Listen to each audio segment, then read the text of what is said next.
Well, good morning, everybody. This is Barry Jones with SP History, continuing our series on the formation and the rise of the deep state and its inclusion of the public sector and its eventual uh, dip into the waters of treason. And we're getting closer to it, or looking specifically at its role in the JFK assassination and others as well in the 60s, primarily focusing on the JFK assassination. What we've learned to date is that the deep state started in the private sector at the rise of the corporations, and they acted very treacherously towards the American people. They called it ultra vires. That was their operating principle. The only thing that mattered was profits. The public interest didn't matter. They had a mechanism by which they could remove anyone in their orbit.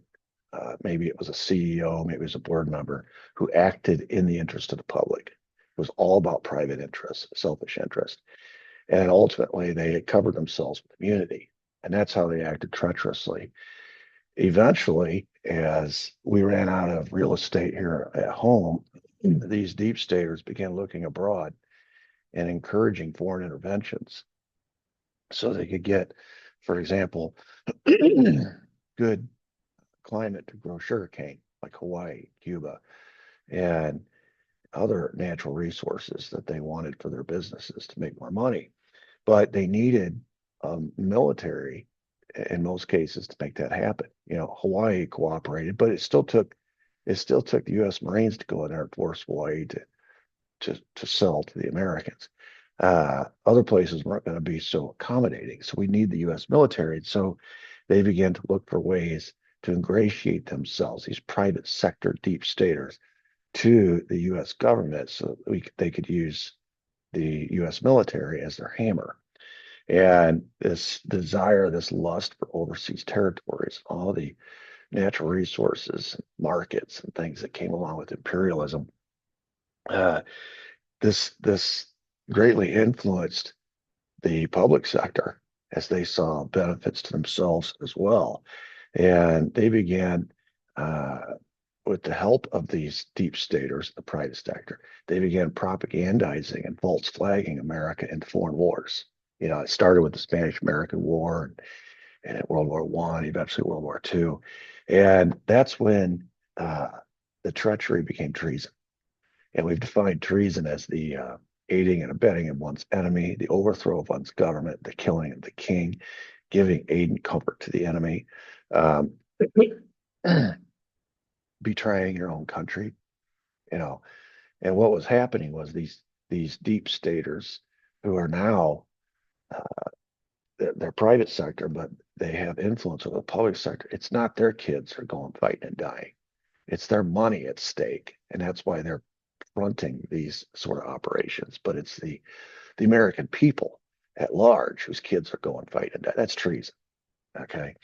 Then the during World War One, it started, but really became fully enmeshed in World War II when the deep state merged, the private sector deep state merged with the public sector.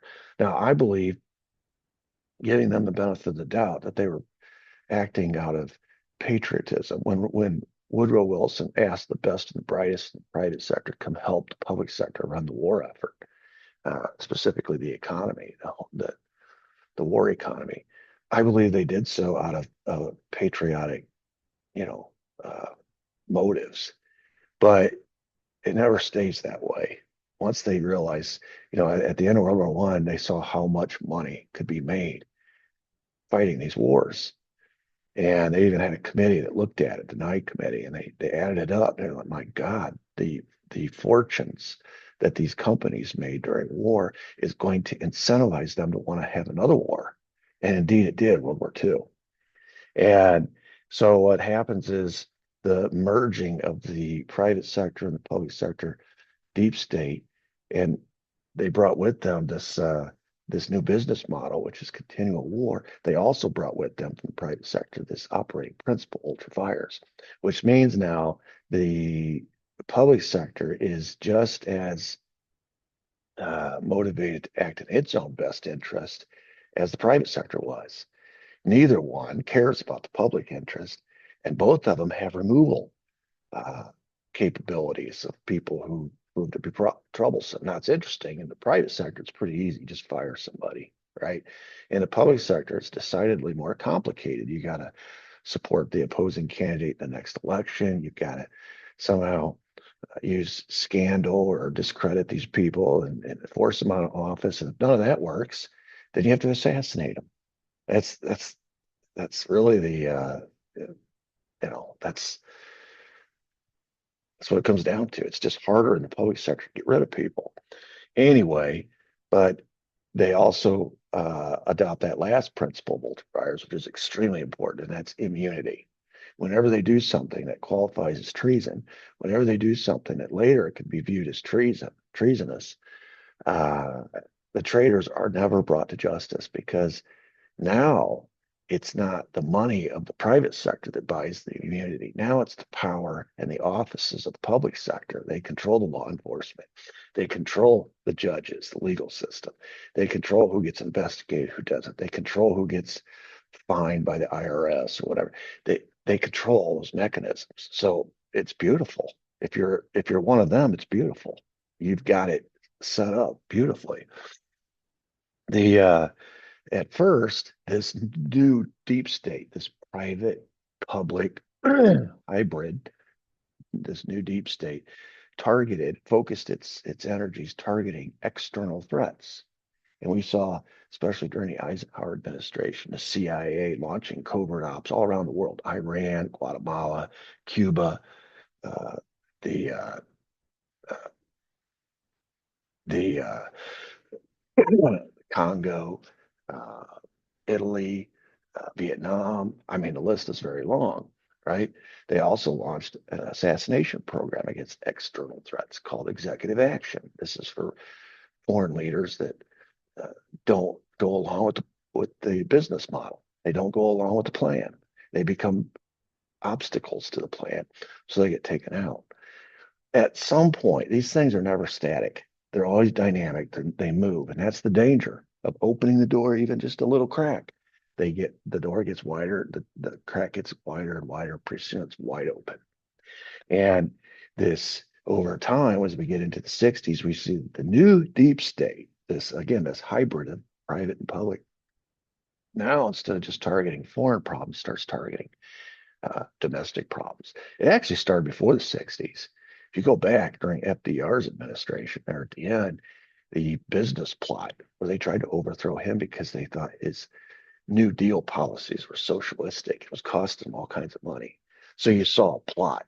It was led by the American Liberty League, but it included big business tycoons like all the Wall Street financiers, industrialists, but it included specifically J.P. Morgan, GM, DuPont, etc. These were all involved in a plot. Now, it didn't work, and they learned some lessons from it, but it was a plot to overthrow, not kill, but overthrow FDR. That's still treason, right? Overthrow the government. Then we get into the 60s, and the plot is against another internal threat. His name is John F. Kennedy. And they launch 3 months before or after he takes office, and it shuts down 3 months after his death, ZR rifle. This is the counterpart to executive action, which is an assassination plot. In this case, it was to happen on American soil, having an American target using CIA assets. That's what ZR rifle was. Why? Because this new deep state cabal, this treasonous cabal, their operating principles, he was against all of them. I mean, just looking at a few, for example, they were virulently anti-communist. And because of some of the actions that JFK took in his administration from 60 to 63, they viewed him as weak versus communism. Started with Bay of Pigs. All his advisors, the CIA, the Pentagon, everyone inside the cabinet, ex-com, et cetera, they were all telling him the same thing. You need to send in the planes and use this as a pretext to invade Cuba, to get rid of the Soviet menace in our backyard. He didn't do that. And then the Cuban Missile Crisis, they advised the same thing again. This is your second opportunity. This is your second chance, a do-over to do this time what you didn't do the first time. He still didn't do it. And then there, in between that, there was a Berlin standoff with Soviet tanks. And instead of using it as a pretext again to go to war with the Soviets, he found a way out of it through diplomacy. And then there was the Vienna summit between him and Khrushchev, where even he admitted, in his own words, quote, Khrushchev beat the hell out of me. And then they find out that he secretly This was the big one. This is the one that really alarmed them because they wanted all diplomacy to go filtered through the State Department or the CIA or their people, so they could it could be laundered through their agency, whatever their priorities were, and it would form and shift and change the president's wishes and his policies. It would conform to theirs. But now he's back channeling. He's going around them. He's going over their heads, and he's talking directly to Khrushchev. He's talking directly to Castro. When they find this out, they basically call him a traitor. When he went to Dallas that day, there are posters up all over the city uh, accusing him of treason because he's weak against communism, our Cold War enemy. Another principle that he was violating was he was pro-civil rights. He supported the Freedom Riders in '61, James Meredith at Ole Miss in '62. He went down and intervened in the Birmingham situation when all the bombings were taking place, and the city leaders were sicking the dogs and fire hoses, etc., on the African American marchers, and he proposed the most sweeping civil rights legislation in the history of our country, and said that that was going to be sort of the moral issue of his second term. They called it the moral issue of our time. And these were folks that were decidedly anti-civil rights, especially the civil rights leaders. So he's violating that principle. Then he's violating all of their desires to continue all these foreign interventions, which they got used to in the Eisenhower administration. He came into office and he said no to Laos. He said no in the Congo. He said no in Italy, where uh, the CIA had basically run Italy since the end of World War II. And now he's proposing and supporting free elections. Apertura is called. And of course, the fear was that Italy would go socialist. He says it doesn't matter. Let the people, the Italian people, decide what kind of government they want. And he was against CIA involvement in Italy. And you see, he clearly wasn't in support of intervention in Cuba, at least not outright U.S. intervention, covert, yes, to a point, and then he turned on that as well. Same thing in Vietnam.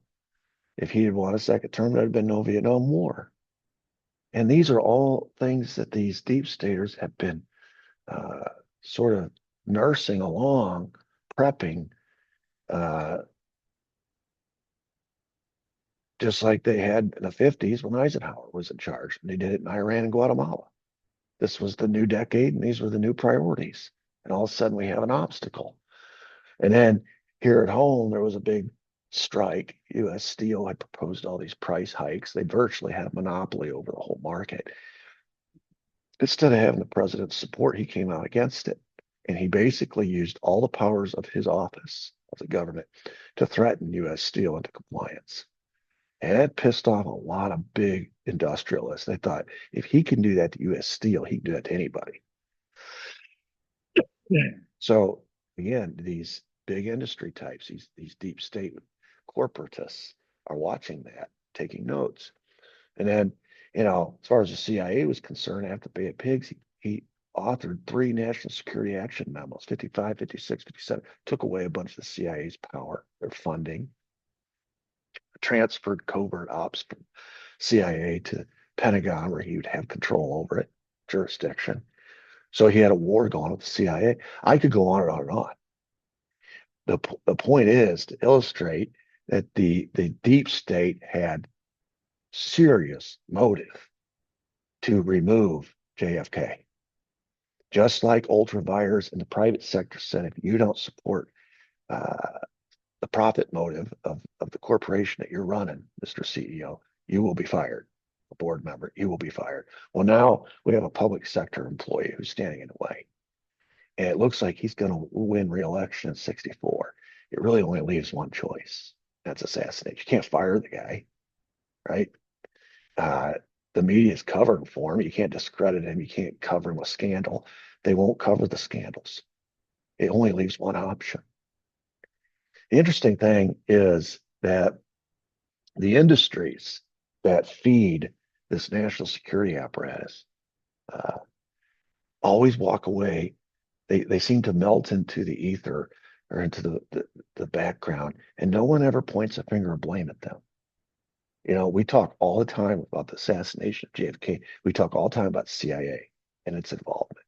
We talk all the time about LBJ, his involvement. We talk all the time about the Secret Service and its involvement.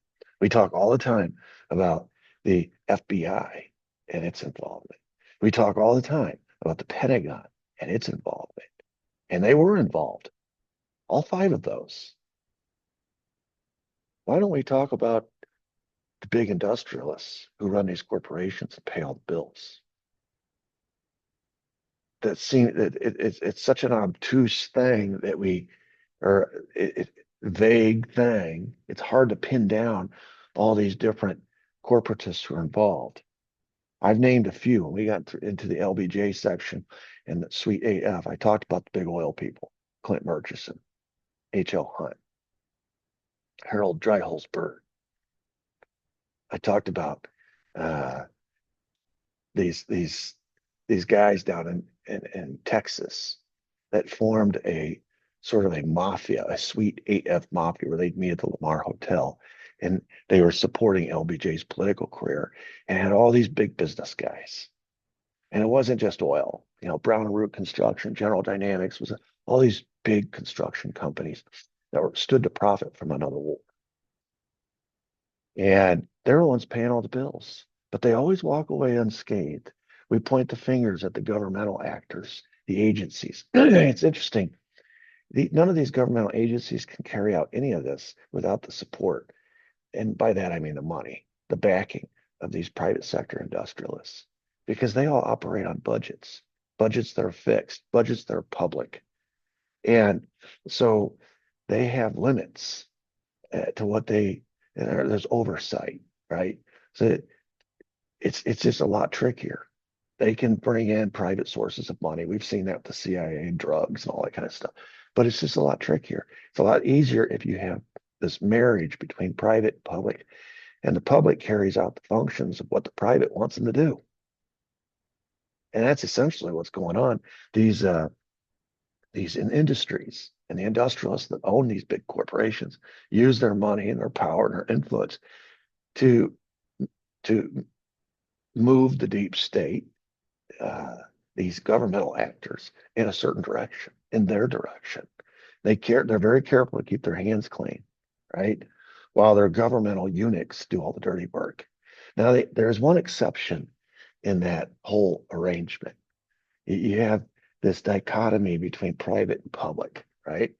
And the private is behind the scenes making all the money, paying all the bills. The public's carrying out all the basically the policies of this deep state. They're the actors that the mechanics, so to speak.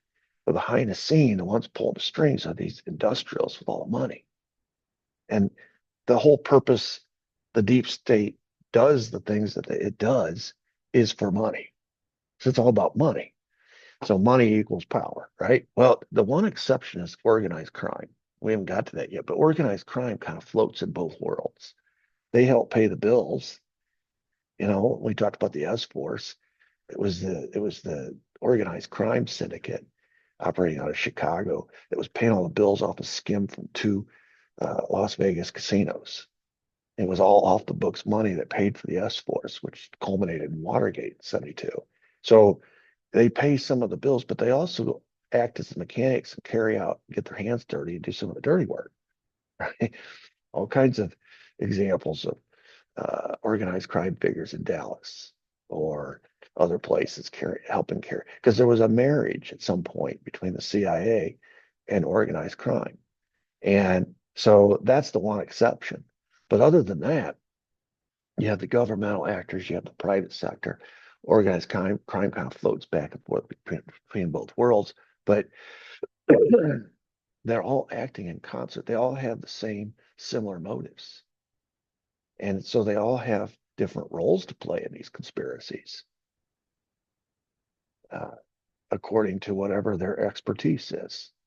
You know, for example, when you get to Dallas, the CIA is expert at creating a conspiracy that is organized and a covert operation that will succeed, right?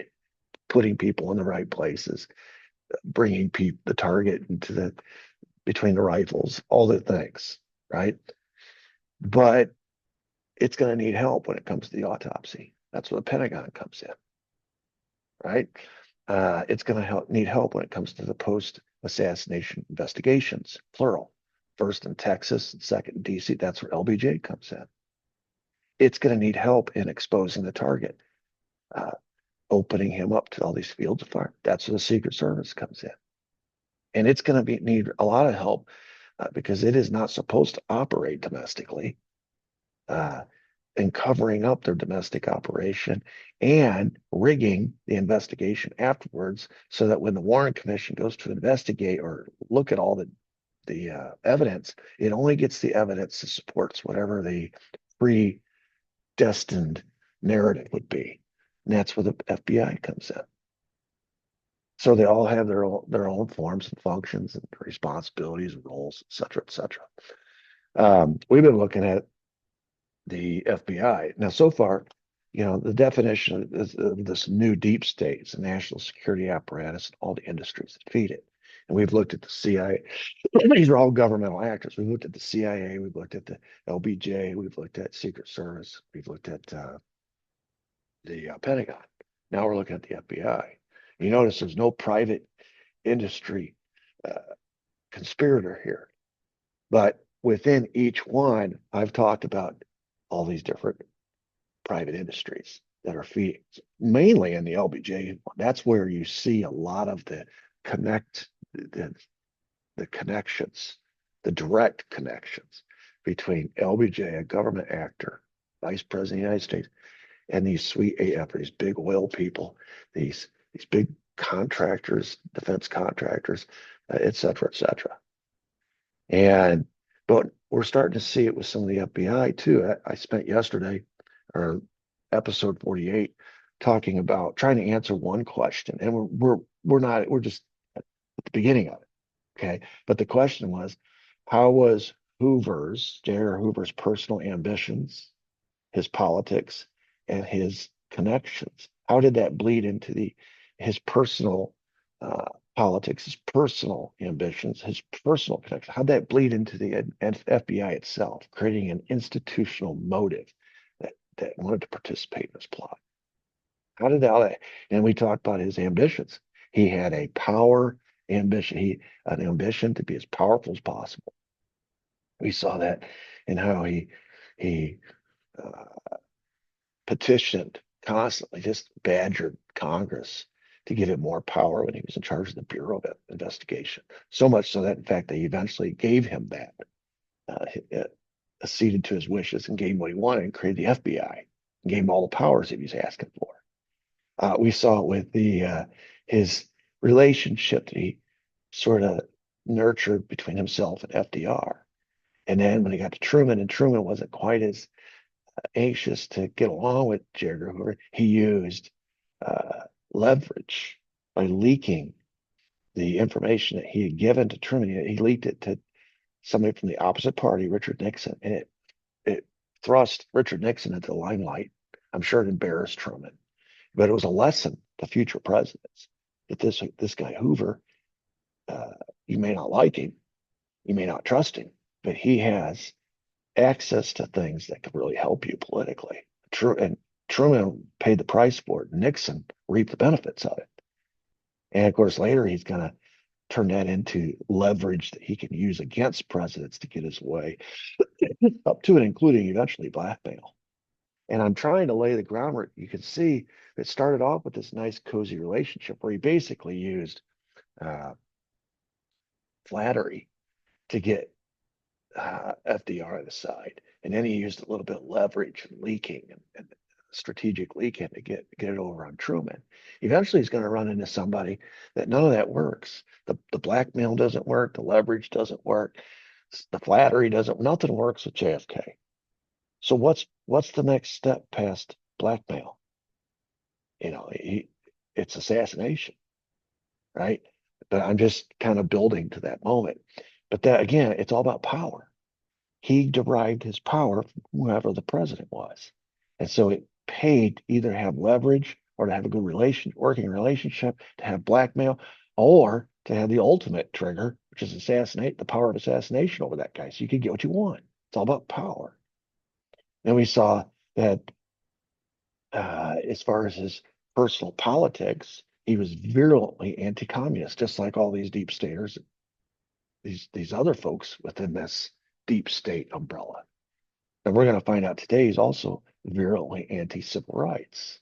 He's going to lump civil rights and their civil rights leaders into the category of radicals, into the category of communists, into the category of an external threat to the United States. And of course, it wouldn't be external, it would be an internal threat. And we saw how he supported hearings on un-American activities and all the blacklisting that took place. He was leaking information to people on that committee, like McCarthy, like Nixon. He used during that hearing an informant, a specific informant out of the city of Chicago named Jack Ruby, for his purposes of getting information from the FBI to Richard Nixon's office. Of course, that name will come up big.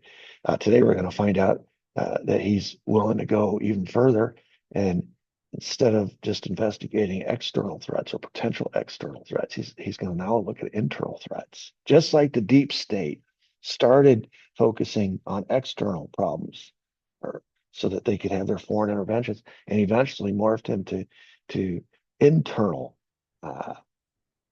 operations like ZR Rifle. Hoover's going to do the same thing. He goes from just exclusively focusing on anti-communism to now focusing on threats at home, radicals. We'll talk about that today. Launching operations of surveillance against the American people.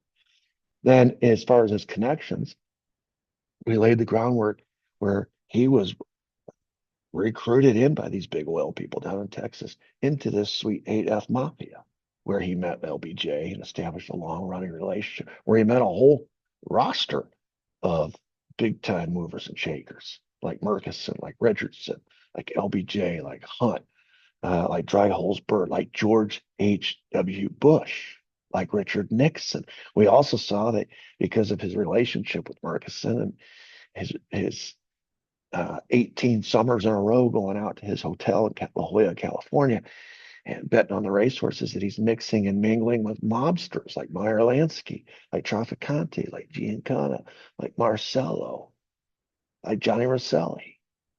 And these are all names, if you've investigated the JFK assassination, these are all names that are very commonly referenced within the realm of the JFK assassination. This is who he's mixing and mingling with. And then we find that he's not only just mixing with them, but because of his connections to big oil, he's mixing with guys like George de Mohrenschildt, who's a U.S. intelligence asset, and later would serve as a CIA handler for the Patsy in Dallas, Lee Harvey Oswald. He's mixing with, again, through all these very ultra right-wing organizations, mostly down in Texas. He's mixing with the same oil people. Again, Murchison, Abraham Zapruder was in one of them. H.W. Bush, Hunt, Murchison, Byrd, Sid Richardson, all the same people. So that's where we are. Now, in these next two episodes, I'm going to take a little time out on my chronological march to Dallas and introduce to you a very important story that really starts in 54. If you remember in the last episode, we got to 58. So I'm retracing 4 years back to 54 because I think in this particular story, I need to keep it topical rather than chronological. Now within it, I'll run it through chronologically, but I'm keeping it all together. I'm not mixing it with all the other details that we're discussing, because this is important. This is the first assassination in the 60s of import. This is the one that sets the template for the future ones. If you understand what happens with Malcolm X, uh, especially with respect to the FBI, it helps explain, well, it definitely explains Fred Hampton in Chicago. It definitely explains Martin Luther King in Memphis, but it helps explain how these intelligence agencies set things up so that uh, these operations succeed in what their objective is, but it also succeeds in immunizing them or covering them. And because they have the power of law enforcement, they can hide evidence, they can destroy evidence, they can withhold evidence, they can suppress it, they can alter it, they can change it, manipulate, whatever. They can intimidate witnesses. They can do all these things to get their desired outcome. And the FBI is my I suppose that the FBI is the key entity that made Dallas possible, the key entity that made it possible to immunize all the actors. Without the FBI, I doubt the conspiracy would have succeeded. I don't think it would have at all. In fact, I don't even know if it would have been attempted. You had to have assurances in advance that the FBI was going to cover for you if you're the CIA. Otherwise, you're going to get blown. It's going to get blown to hell. You're going to get exposed. And that includes LBJ, that includes the Secret Service, that includes all the different players in the assassination. You had to have FBI complicity. So this gets into the anti-civil rights aspect of Edgar Hoover, which becomes the anti-civil rights operating principle of the FBI. And it starts in 1954. Now, if you want an unabridged version of the Malcolm X story, I did 10 episodes on my other channel. It's the channel under the Standards Plus History Academy, and I have 10 episodes there on Malcolm X. So this is sort of the abridged version, but I've chosen the parts that pertain to this topic that we're talking about. 1954, Elijah Muhammad, who was a Nation of Islam leader, gave Malcolm X his highest appointment. He promoted him again. And a lot of backstory there about how he'd risen through the ranks from 52 to 54, gained the trust of Elijah Muhammad, and became a star in the Nation of Islam. And Malcolm's were, the highest appointment was Temple number 7 in Harlem. And Malcolm said, quote, "From Mr. Muhammad's teachings, really to resurrect American Black people, Islam obviously had to grow very big, and nowhere in America was such a single temple potential available as in New York's 5 boroughs." So this is a plum appointment. But it wasn't for no reason.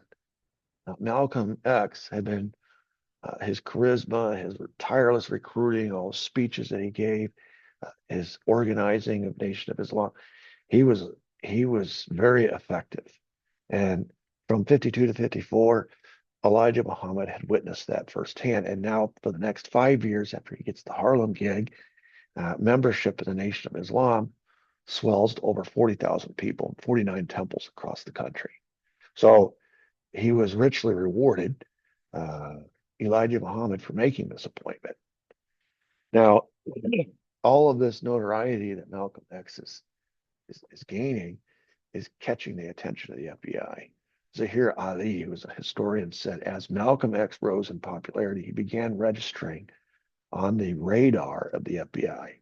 There was this intense fear and paranoia of what a singular, charismatic, influential Black leader could do if given a chance. And they've been watching Elijah Muhammad pretty carefully too.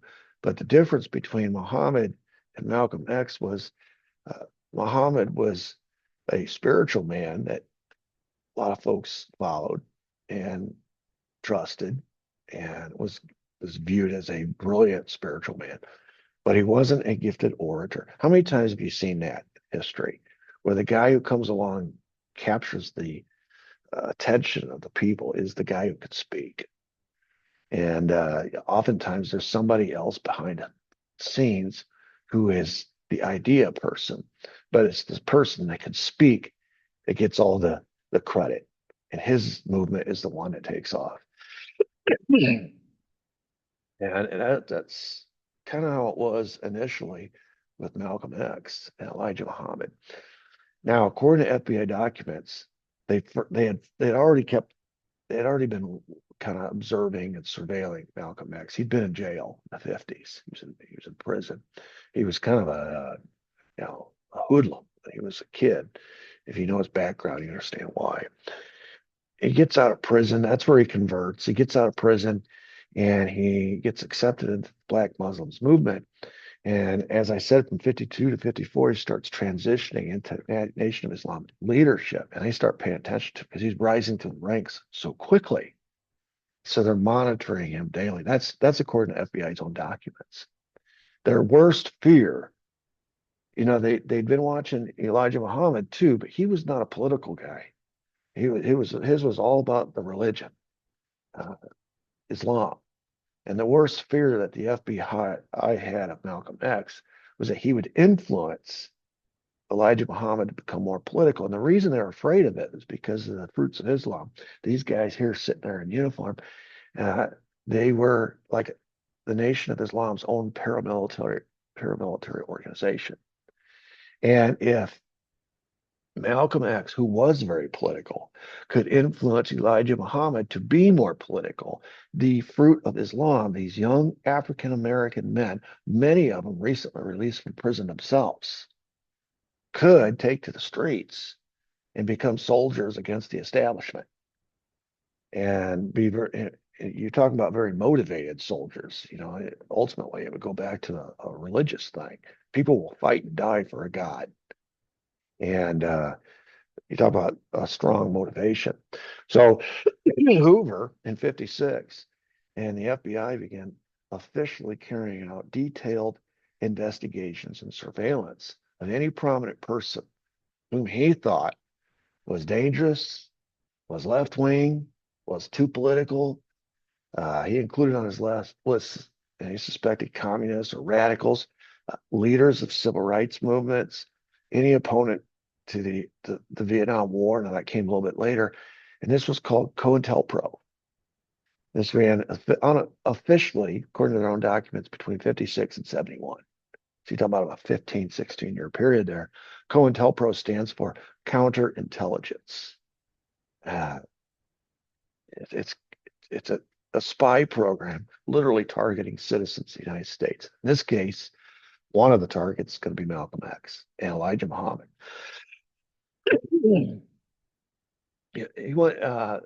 Hoover wasn't the only one noticing Malcolm X's rise to power.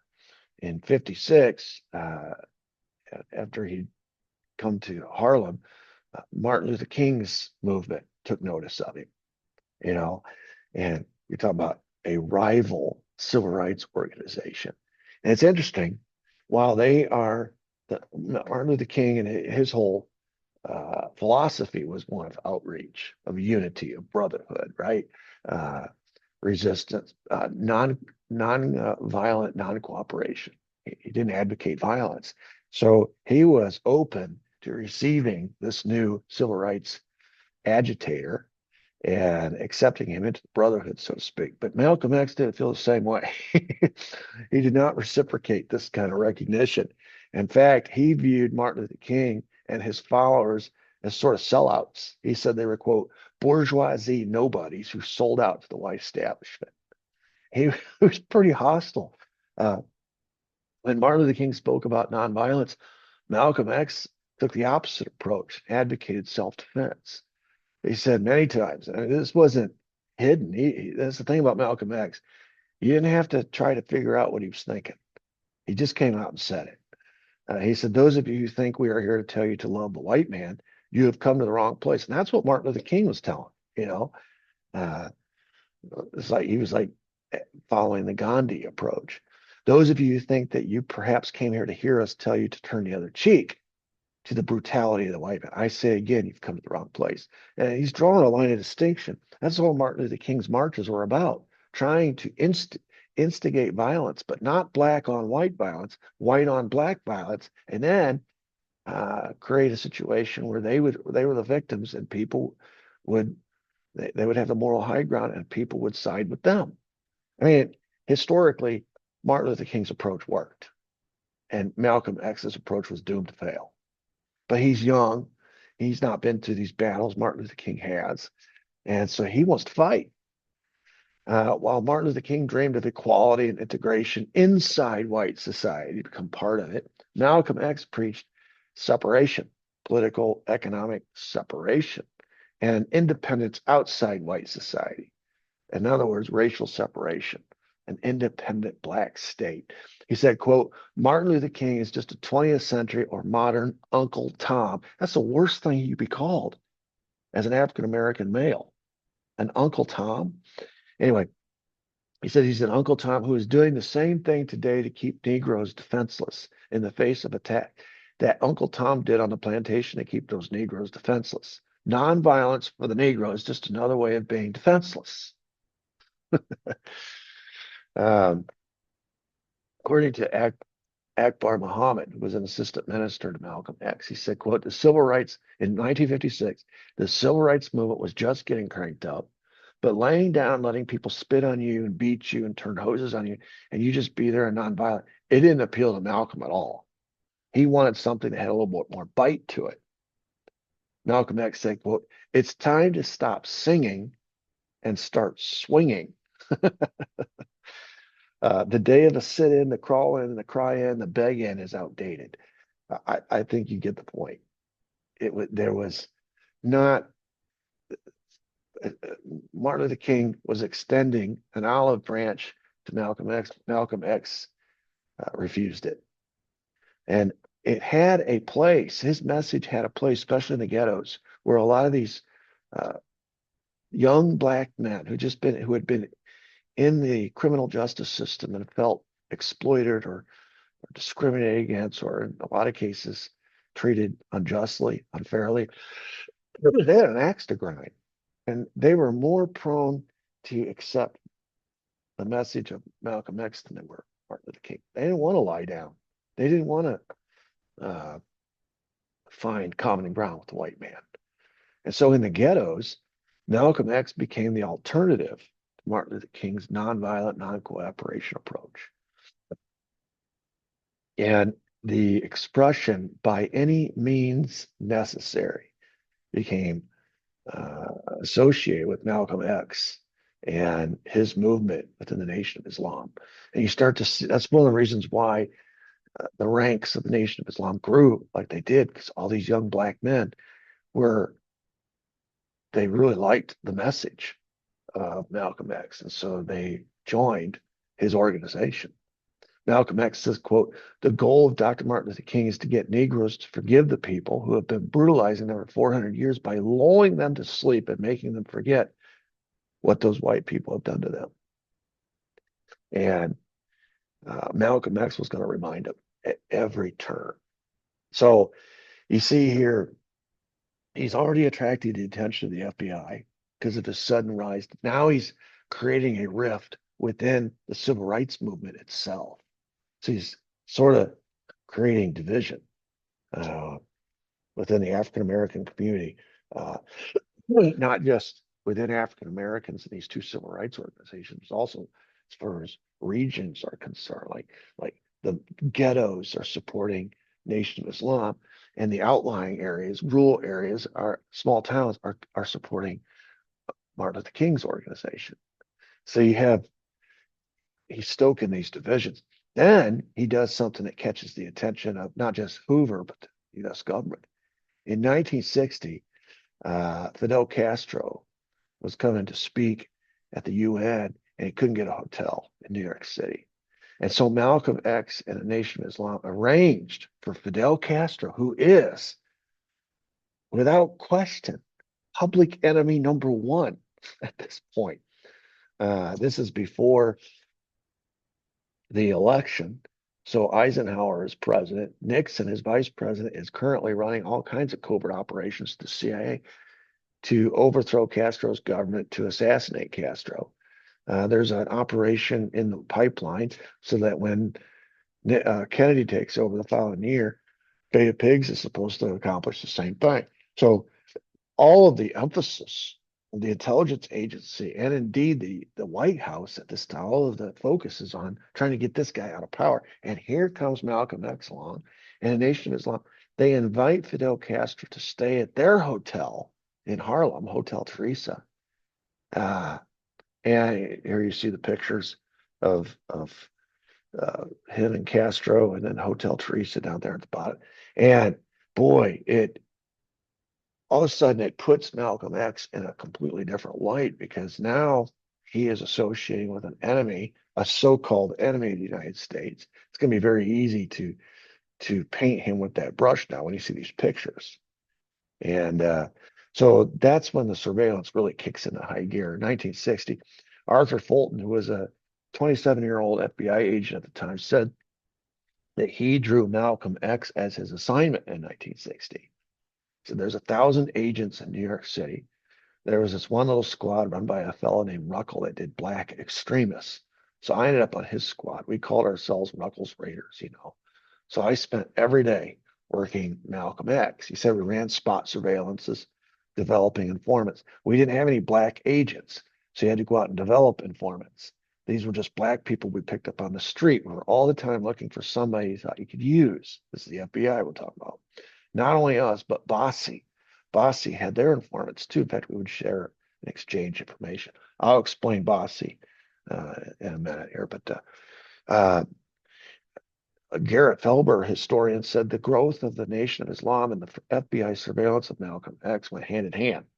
Hoover had a deep history of trying to subvert black radical movements and also a fear of what he later described as a, quote, black messiah. This fear that one singular individual or figure was going to lead a revolution. And of course, remember now, what made him different from Martin Luther King was they knew Martin Luther King wasn't going to use violence. He advertised that. That was his selling point of his entire campaign. And he was recruiting not angry young black men right out of prisons. He was recruiting families and children and people that would march in these peaceful marches.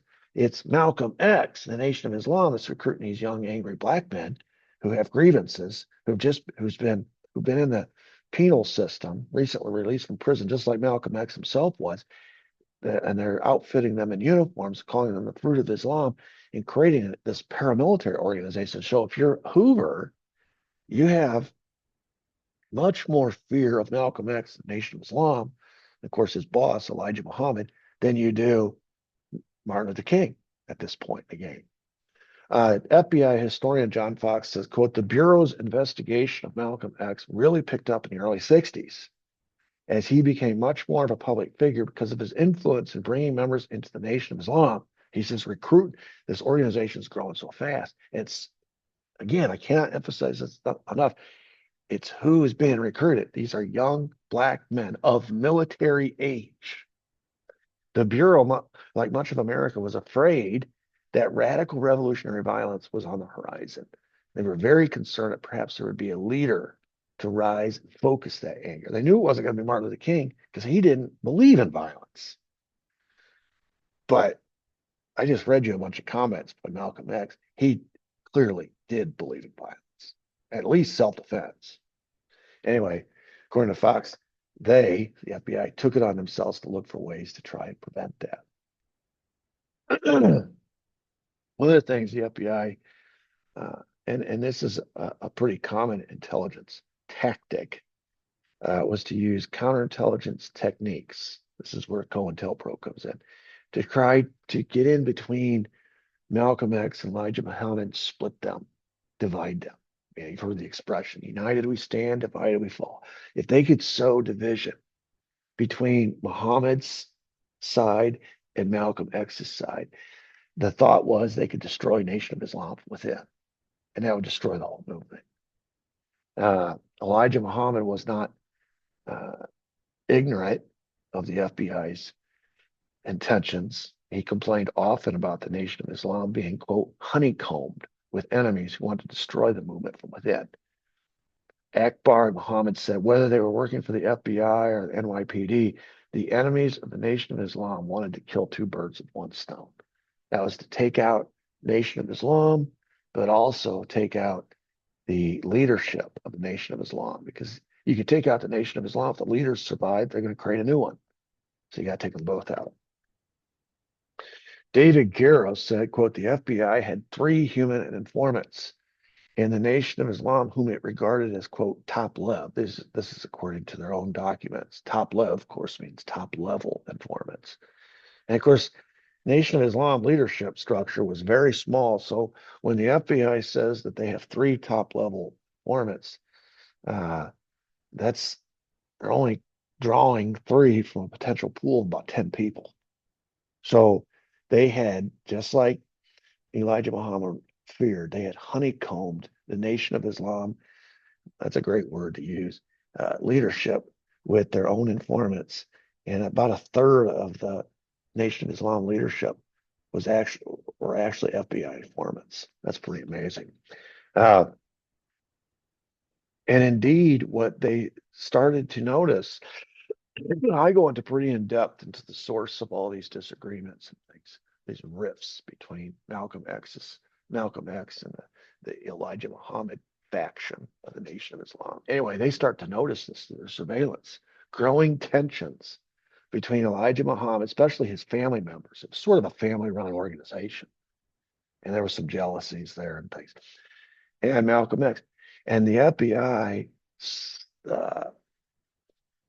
capitalized on those and began to manipulate, exploit, and create any schism that could between Elijah Muhammad and Malcolm X. And Junior Muhammad was caught on tape. This is Elijah Muhammad's son. He was the assistant supreme captain of the Nation of Islam. He was also his father's spokesman. It's a picture of him here. He couldn't stand Malcolm X. Anyway, on surveillance wiretaps, the FBI overheard this guy, Muhammad, saying, quote, you should cut out Malcolm X's tongue. I'll put it in an envelope, stamp it approved, and send it to my dad. So clearly there's some rivalries within the leadership, and the FBI is stoking them and exploiting those. In other words, the Bureau, knowing that the hostilities and divisions within the Nation of Islam, and partly due to its own round-the-clock surveillance, which made obviously the leadership very paranoid, Elijah Muhammad certainly was able to incorporate these COINTELPRO techniques to help facilitate the NOI, Nation of Islam, doing for the FBI what the FBI wouldn't do for itself, which means they were hoping, this was the thought, according to Zach Kondo, if we keep pushing this thing, the FBI is thinking this, if we keep pushing this and exploiting these differences and driving these rivalries, the nation will take Malcolm X out for us. They were more afraid of Malcolm X than they were Elijah Muhammad. Elijah Muhammad wasn't political, just like they were less afraid of Martin Luther King because he wasn't violent. Malcolm X was all the things they were afraid of. He was a great speaker. He was decidedly into self-defense and violence and separation and a war between the race, all the things. And he had a paramilitary army at his disposal. He was the one they were afraid of. Zach Kondo says sometimes they would have agents in our meetings. If white people were okay to be in it, they'd have the regular agents. If not, you could expect that they had informants there in their place, these black informants they picked up off the street. And Abdul Rahman Muhammad, pictured here in this flyer, he's a historian, a Malcolm X historian, a journalist, a writer, an activist. Boy, he's done a lot of research into this Malcolm X period, the FBI's involvement. And he's looked at the FBI files. And he says, quote, there are documents in the FBI files that clearly establish FBI agents were tracking Elijah Muhammad, the Nation of Islam, and Malcolm X. They knew all the secrets. The question is, what they do with it, with all that information? Dave Garrow is a Pulitzer Prize winning historian. an expert on FBI involvement on COINTELPRO in the 60s and 70s. And he says a lot of people think or would imagine that the most wiretapped person by Hoover's FBI was Martin Luther King. He says it's not that, it's not him. The person who was most electronically surveilled by Hoover's FBI was Elijah Muhammad. The FBI was listening to Muhammad and his top aides, which would include Malcolm X, 24 hours a day. So this speaks very explicitly to how important Hoover's FBI thought the Nation of Islam was. We all know. I did a whole series. Again, this is on my other channel, the Standards Plus History Academy channel, on the Martin Luther King assassination and how intricately involved the FBI was there. And it's interesting. Most people seem to, and I include myself in this. We know a lot more about the Martin Luther King assassination, the FBI's involvement in it, than we do Malcolm X. We know so little about Malcolm X and his assassination and the FBI's involvement. But when you juxtapose the two, if you were just to ask me maybe 5 years ago, who was the FBI more worried about, Martin Luther King or Malcolm X? I would have said Martin Luther King. But it turns out that wasn't the case. They were more worried about Malcolm X because he represented everything they were most afraid of. Martin Luther King and Elijah Muhammad had elements to them and principles that they stood on, believed in, that didn't represent a threat. Nonviolence is not a threat, at least on its face, doesn't appear to be a threat. Religion is not a threat, but race war, self-defense, paramilitary organization, that's a threat, especially when you have a leader who's, he's espousing that publicly. And the 62 COINTELPRO documents from the internal security section of the FBI, there's a quote in there where the FBI was aiming to publicly embarrass Elijah Muhammad. This was a classic bureau tactic. They thought this was one way we could stoke this division and discredit this whole movement, this whole organization. For example, in one of the documents, they report that Elijah Muhammad, was engaged in 5 extramarital affairs with 5 Nation of Islam women. And of course, he's parading himself out there in front of his followers as being this paragon of virtue, kind of like JFK. Meanwhile, he's having affairs at 5 women. Not just affairs, he's got kids by him. He's fathered children by these. And so what would be really discrediting to him personally and to the organization generally is if they could get this word out or get this information out to the public and reveal him to be the hypocrite that he was. They were doing the same thing with Martin Luther King, by the way.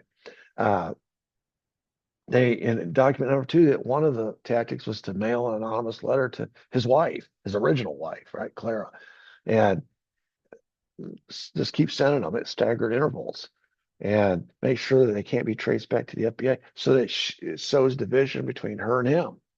By the way, this is another reason why they were more afraid of Malcolm X, because he didn't have these vices. He wasn't having any affairs. Money was not, he was broke. The guy wasn't trying. Whereas Elijah Muhammad had homes and was enriching himself and his family. Malcolm X was like, he took like a vow of poverty, and he wouldn't sleep around. They couldn't find the normal ways to discredit him that had worked with other people. That's another reason they were more afraid of Malcolm X. He's not as corruptible. A seminal event takes place in 62, April 27th, and out in LA, 7 Muslims were shot. And one of them that died was named Ronald Stokes. This was at Mosque 27. He was a disciple, a Nation of Islam disciple. He'd been had a close relationship with Malcolm X, and he was the secretary of Mosque 27. Anyway, he was approaching an LAPD officer. He had his hands up, and he gets shot.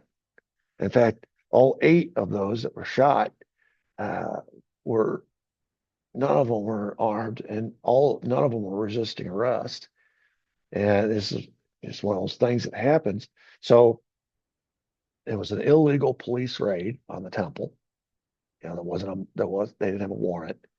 And this was a mosque that Malcolm X had personal connection to, because he'd helped establish it. He was devastated He knew Ronald Stokes very well. He considered him a friend. In fact, Betty Shabazz, who was Malcolm X's wife, said it was the only time she ever saw her husband cry. He was so moved by what had happened. So he goes out to LA and in classic Malcolm X fashion, he visits the scene and he gives a speech and he basically lays down a warning to LAPD and to the white people in California. He says, quote, "We do not endorse Martin Luther King's philosophy of turning the other cheek." I mean, right off the bat, he says, "I'm not him. We are not his organization." He may say, you know, all the things that will dial down the tension. I'm here to dial it up. He says, "We don't turn the other cheek to anyone. It should be made known that anytime these brothers are attacked, when they know they're in the right, they have the right to retaliate to the fullest extent of their ability with the help of our God." Anyway, he made it pretty clear he wanted to organize people confront the LAPD. Here he is at a press conference holding up a picture of Ronald Stokes lying there dead on the street. He says, quote, "We have witnesses who saw this Negro beaten by the police as he was laying on the sidewalk, dying with a bullet already in his heart. This is Ronald Stokes. He's a Phi Beta Kappa and a Korean War vet. He fought and bled and died for this country. He's educated, and yet this is how he was treated."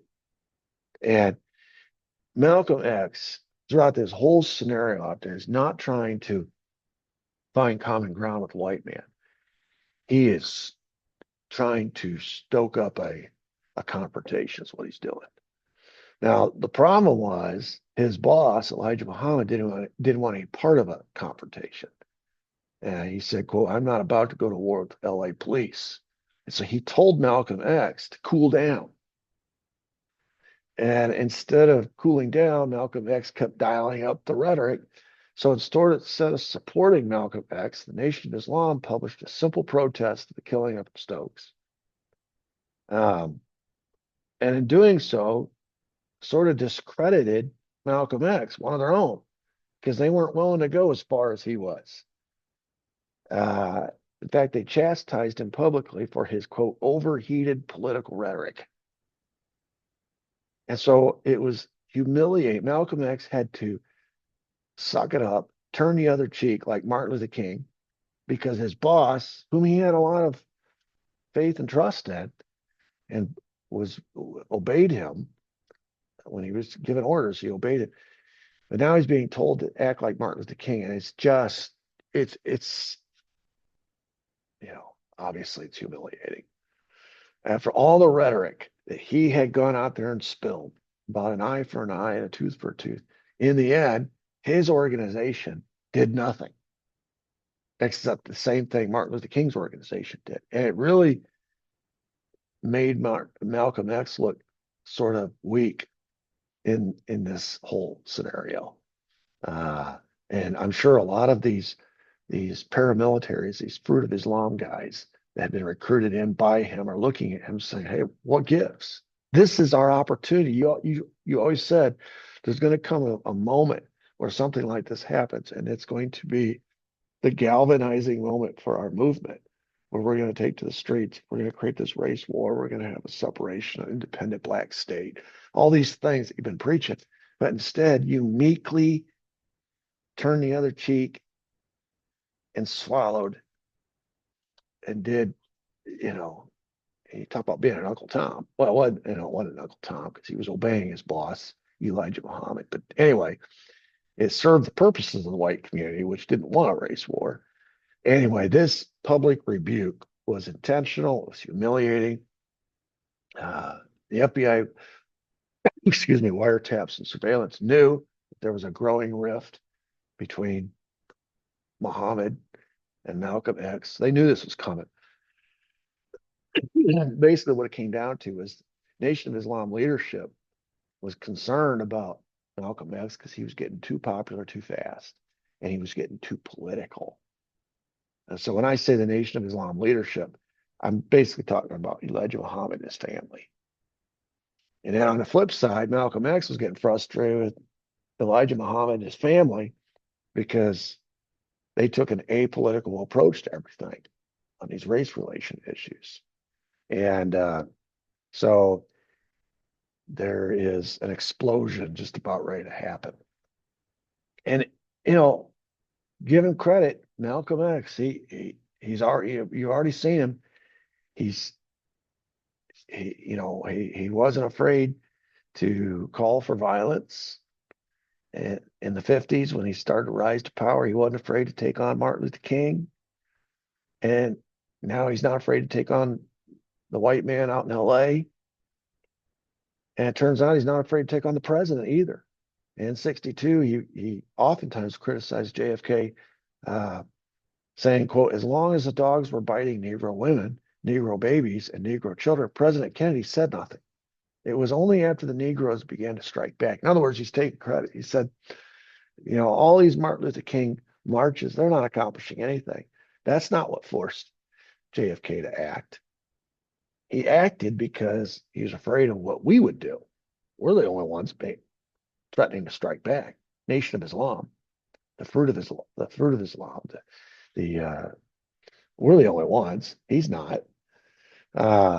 Later in August 28th of 1963, when they're having the big march on Washington, Malcolm, who was not invited, called the whole thing a farce, claiming that the demonstration was, quote, run by whites in front of a statue of a president who has been dead for 100 years, who didn't like us when he was alive, talking about Abraham Lincoln.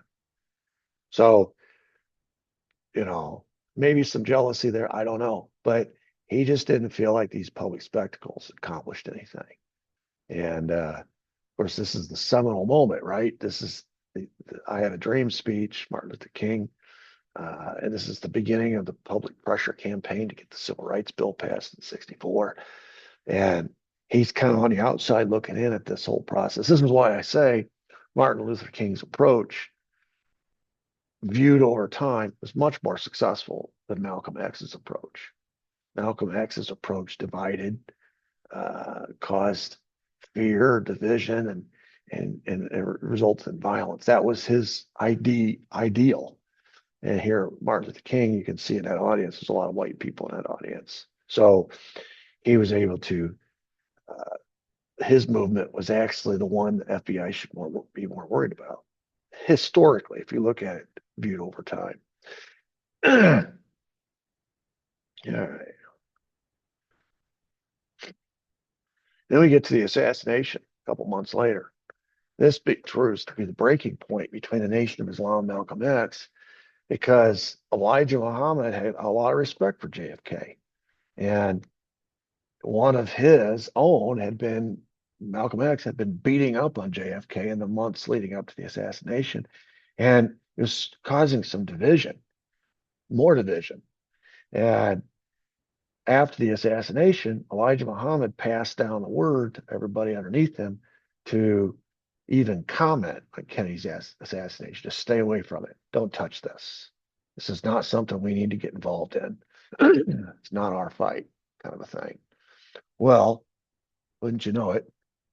Somebody asked Malcolm X what he thought. What do you think of President Kennedy's assassination? And most very famously, Malcolm X says, quote, the assassination is a case of chickens coming home to roost. And chickens coming home to roost never made me sad. Chickens coming home to roost always made me glad. Uh-oh. When these words were filtered through the white press, the white population of America who are grieving, it wasn't a smart comment, especially at that time, to make by Malcolm X. Because when those words got filtered through the white press and white people all across the country read them, they interpreted these words to mean that he was glad JFK got shot, got killed. And so the Nation of Islam's trying to,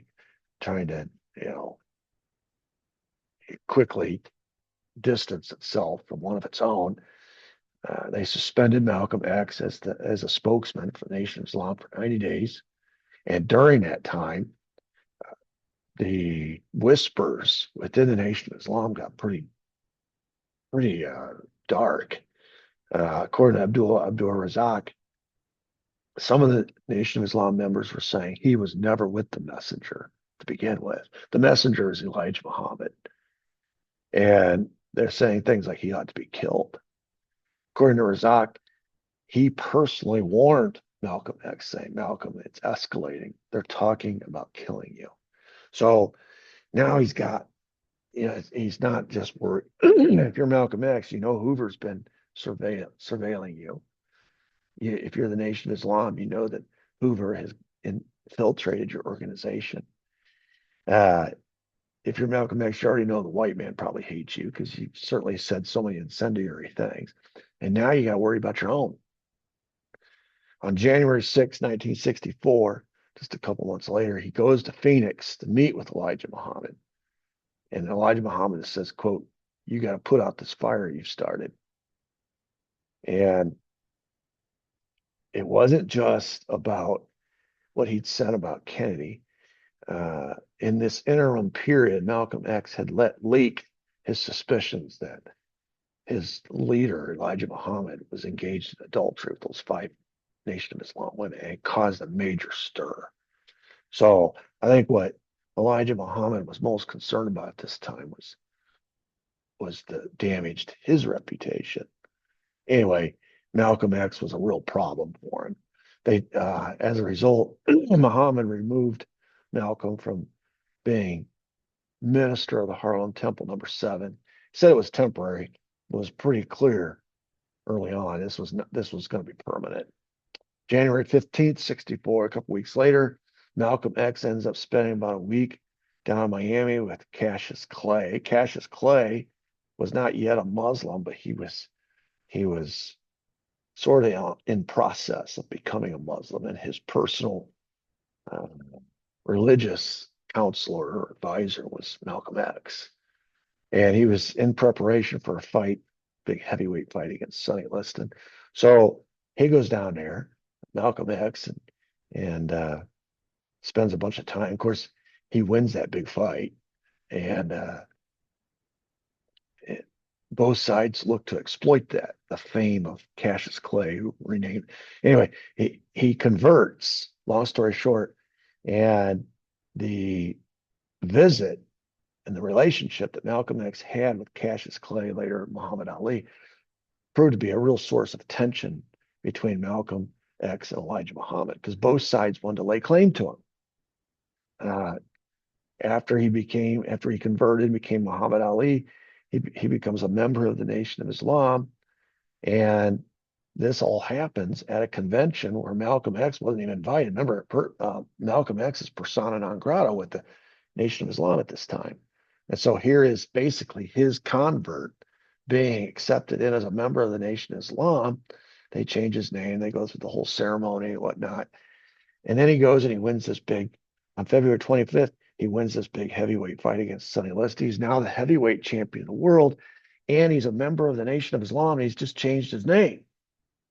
He's a prize for the Nation of Islam.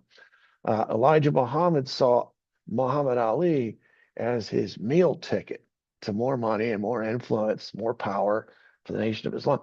Malcolm X saw Muhammad Ali as his leverage to get reinstated. After all, that's his convert, right? It's their close relationship. And then after the fight, when Elijah Muhammad asks Muhammad Ali to basically disassociate himself from Malcolm X, Muhammad Ali complied.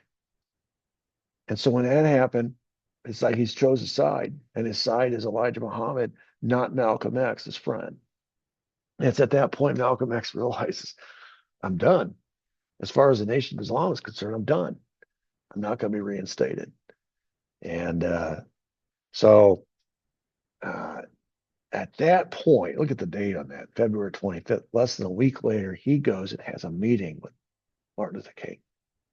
This is the beginning of the divorce between Malcolm X and Elijah Muhammad, between Malcolm X and the Nation of Islam. And he sees that he needs allies in the civil rights community. So he does the unthinkable. He goes and he meets with Dr. Martin Luther King. About a week later, Elijah Muhammad converts his suspension from 90 days to indefinite, which basically means permanent. Malcolm X comes out, gives a speech, publicly separating from the Nation of Islam, says, quote, I did receive word that the 90-day suspension that I was under was not to be lifted, that it would remain indefinite. So I just reached the conclusion that I frankly didn't think I would ever be an active member of the Nation of Islam anymore.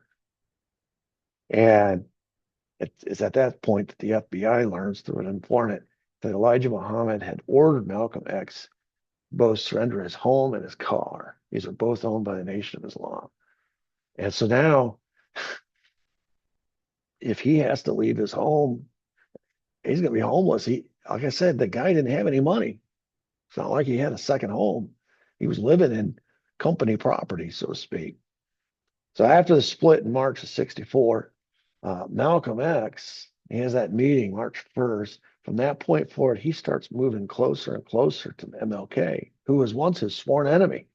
And this makes him even more dangerous, at least as far as the FBI is concerned. According to Professor Manning Parable, the coming together of Martin Luther King and Malcolm X created a nightmare situation for the FBI. We're going to learn in 68 what Hoover was most afraid of, and that was a black messiah. And as long as you can keep these guys divided, you can exploit those divisions. They'd already been working on dividing Muhammad and Malcolm X. It succeeded in that. Malcolm X kept himself divided, Martin Luther King. And so as long as you had Muhammad over here, you had Malcolm X over there, and you had Martin Luther King over there, everything's fine as far as FBI is concerned, as far as Hoover's concerned, because you divide them and they divide their strength, their power, their effectiveness, their influence. But if two of them ever come together, or worse yet, if all three came together, you got a problem. Well, here you have two of them starting to come together. And these are the ones, this is what Martin Luther King was always wanting. When he reached out to Malcolm X originally back in Harlem, and Malcolm X gave him the old stiff arm, it was because he saw the potential of them uniting and what their movement could become. It just took some adversity in Malcolm X's life. It took some bad things happening to him for him to mature a little bit, realize we can get a lot further together than we ever have gotten separated. And so now you're starting to see that union take place. Abdur Rahman Muhammad said, with the recent merging of Martin Luther King and Malcolm X, quote, the FBI saw Malcolm X's ability to indict America and be able to mainstream that indictment as far more dangerous to the stability and safety of the U.S. than he ever was when he was in the nation. That is a validation of Martin Luther King and his movement, which a lot of white people, by the time we get to 64, have signed up for. They agree with. Martin Luther King has painstakingly created the moral high ground. And it's just like what happened in India with Gandhi, that is successfully coalescing a lot of people joining the movement and it gaining strength than any kind of violence would ever achieve. The violence always gets responded to, but with more violence. And the government would have smashed any kind of violent uprising by the Nation of Islam or by the Fruit of Islam paramilitary organization or Malcolm X. They would have smashed it. But this nonviolent, non-cooperation, this moral high ground movement that Martin Luther King had created, now being joined by Malcolm X. Holy cow, the potential. Sean King said Malcolm X was becoming a cult figure in the country. People wanted to invite him to come and speak in Mississippi, in Alabama, and LA. People wanted him to invite him to Harvard and Yale and Cambridge. These are white. So you understand Mississippi, Alabama, those are black communities, black states, black ghettos, right? But Harvard, Yale, and Cambridge, these are white, lily white places, right? He was becoming a figure that transcended the bubble of the Nation of Islam. His audience was always limited when he was with Nation of Islam. This is actually a good thing for him and his message, to be kicked out, to be expelled. April 12, 1964, Malcolm, who's still on this violent, he's got his foot in two worlds. both feet were planted firmly in the violence world for many years when he was with Nation of Islam. Now he's been kicked out of Nation of Islam, and he's starting to put a foot in the MLK world of nonviolence. But he's still got a foot back there in the violent world, as proved by or evidenced by this speech he gave April 12th, 1964 in Detroit. It's called the ballot or the bullet speech. You don't throw your ballots until you see a target. And if that target is not within your reach, keep your ballot in your pocket. Kind of like what they told the soldiers at the Revolutionary War, Bunker Hill. Don't shoot till you see the whites of their eyes, kind of thing. He said, quote, "The Negro is awake. The white man must realize this. I am not trying to set the spark. I'm only giving a warning." Quote, this is the famous part of the speech. "If you don't use the ballot, you'll be forced to use the bullet." Now, understand, I say he's got a foot in each world. Everybody understands the bullet part of this speech. Oh, that's violence. That's typical malcolmx. But here you see for the first time he's advocating the use of the ballot to replace the bullet. He said, there is a way to avoid violence, and that is through the ballot box. And so you start to see him moving in the direction of Martin Luther King. He still uses that inflammatory rhetoric of the bullet, but if you read what he's really saying, he's saying, I would prefer we use the ballot instead of the bullet. And he's telling his followers, there is a way to achieve this equality. There is a way to achieve the goal, and it's through the ballot box. The old Malcolm X would reverse that and said, forget the ballot box. That's not quick enough. Maybe that's one of the tools we can use, but the bullet is violence is very much one of those tools as well. Here he's saying, I'd rather use the ballot than the bullet. So you can see he's moving in the direction of Martin Luther King. And the very next day he leaves. He's a Muslim, so he goes on his personal Hajj. He's got some free time now through the Middle East and West Africa. And he's gone for about a month and a half. He gets back on May 21st. And throughout that time, he visited Egypt, Lebanon, Saudi Arabia, Nigeria, Ghana, Morocco, Algeria. And every one of these countries, he's being treated like royalty, like a foreign minister from a government on an official delegation. They're rolling out the red carpets for him. And the FBI is there every step of the way, trailing close behind, conducting round-the-clock surveillance on him. And of course, the news is coming back to the States about the way he's being treated overseas, and his stature is just growing and growing. His stature was shrinking with the Nation of Islam because of the internal struggle. But now that he's free of that, it's growing. And on April 13th, in Saudi Arabia, he experienced what he equated to like a life-changing spiritual epiphany. He's on this Hajj and on his pilgrimage to Mecca. He discovers within authentic Islam a new approach to what his mission was, which instead of violence and separation was universal respect and brotherhood. He said, quote, "In my 39 years on this earth," he wrote this in his autobiography, quote, "the holy city of Mecca had been the first time I had ever understood before the creator of all and felt like a complete human being." If you've ever had an experience like that, it's transformative. And it was transformative in his life. Gone was the belief that all white people are evil. It's just exclusively evil. That's what he used to believe. And if you go back to his childhood and what happened to his dad, etc., you understand why he believed that. Gone was the call for black separatism, a race war in an independent black state. The new Malcolm X came out of this Hajj experience believing that Islam could achieve unity as well as self-respect.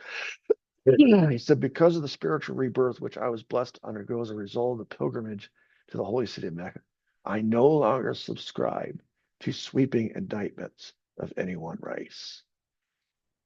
So he comes back to the United States after this Hajj on May 21st, and he returns and he proclaims in this this speech a new message. She says, I am a Muslim. Islam is my religion. It's my intention to try and spread Orthodox Islam among the Afro-American community and people, period, in this country, because it's the only thing that creates brotherhood. He'd never used terms like brotherhood before. That wasn't his vision prior to this Hajj, but now it is. And uh, his daughter, Malik Shabazz, said that gradually my father saw true Islam, Asians, Europeans, and Africans all sitting together. He could actually sit with these people and not feel resentment. He made his Hajj. It changed his life completely. He finally saw what the world was. It wasn't just a civil rights issue between blacks and whites. It's a human rights issue. And that changed everything. The transition from civil rights to human rights put him on a large. It's it's it blew away all the boundaries and the old limitations that he had in the Nation of Islam. And now he's become. It's sort of like what happened with Martin Luther King, when he later, right before he got assassinated, he was in Memphis marching for the poor garbage workers in Memphis, half of whom were whites, poor whites. And because of the Vietnam War, he's speaking out against the Vietnam War, calling it a poor man's war.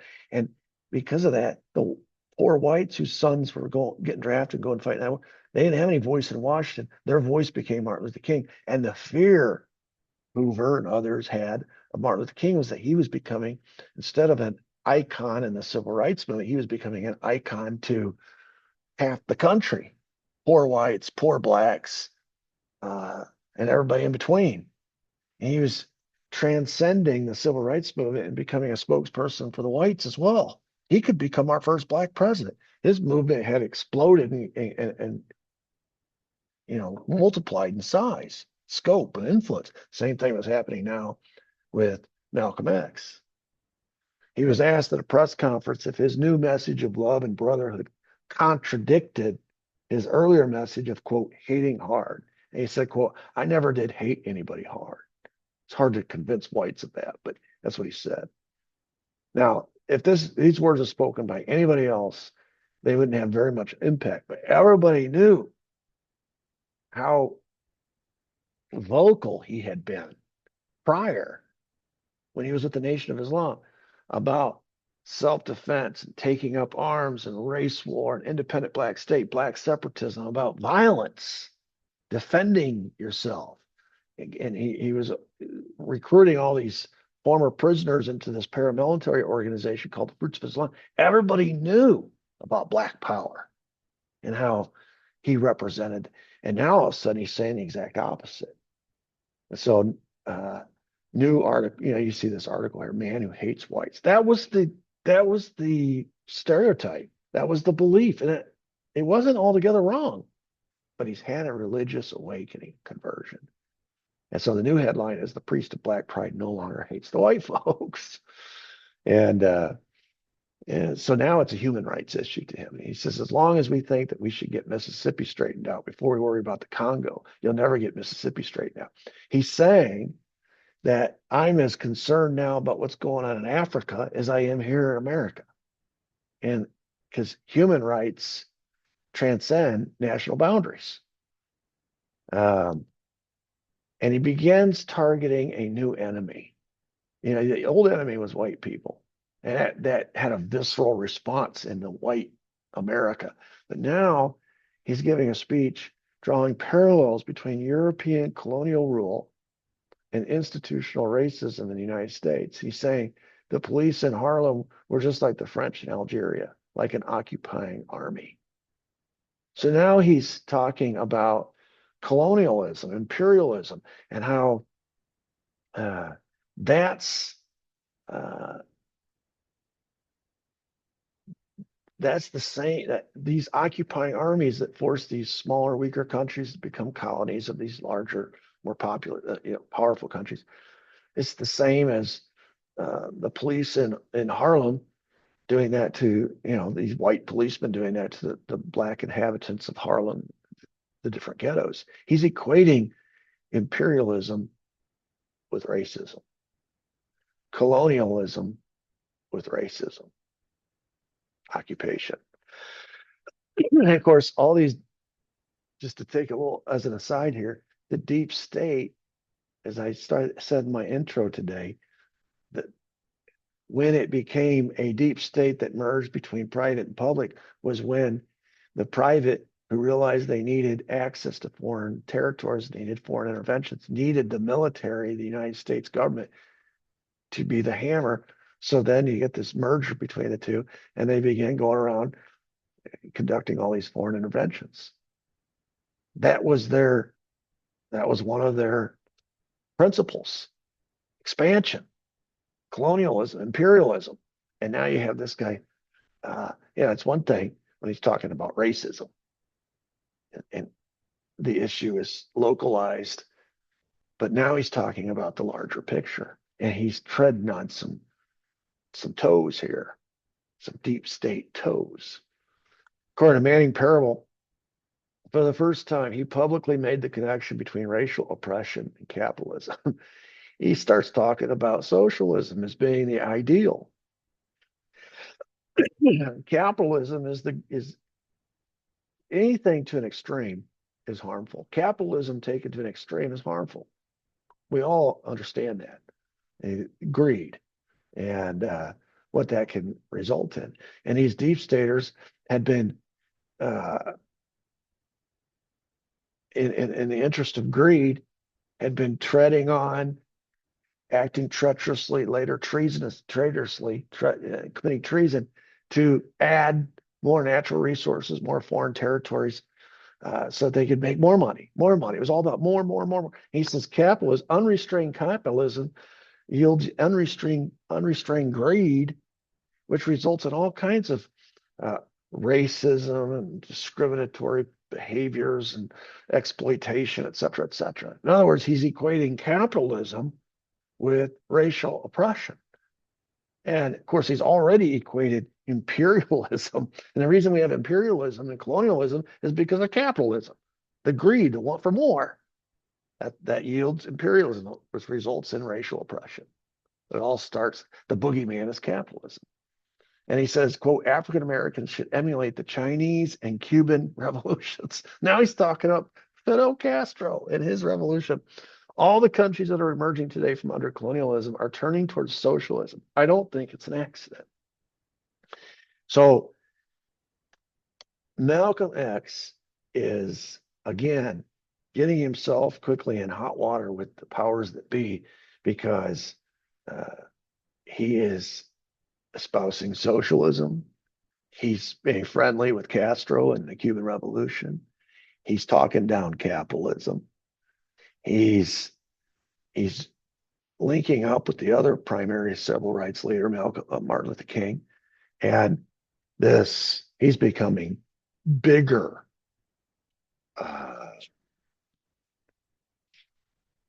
Now than he ever was when he was the Nation of Islam. Bigger, more dangerous. This new message of alliance and cooperation, though it had isolated him, the irony here, it forced him to declare his independence from the Nation of Islam, which looked like a step back in his career, a step back in his influence and his power. It actually made him a wild card, more dangerous, more influential, more powerful.